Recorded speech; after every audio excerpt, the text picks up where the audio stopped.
শীতের সকালে গ্রামীণ পরিবেশ, চারপাশে যেদিকে তাকাই না কেন শুধু কুয়াশা আর কুয়াশা। সমস্ত গাছপালাগুলি কুয়াশায় ভিজে গেছে। মনে হচ্ছে সবাই স্নান সেরে ফেলছে, গোসল করে ফেলছে।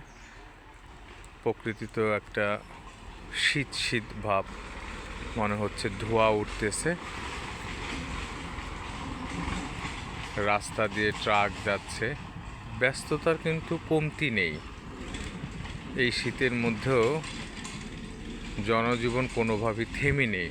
মানুষ কিন্তু ঠিকই যার যে কাজের গন্তব্যে পৌঁছে যাচ্ছে।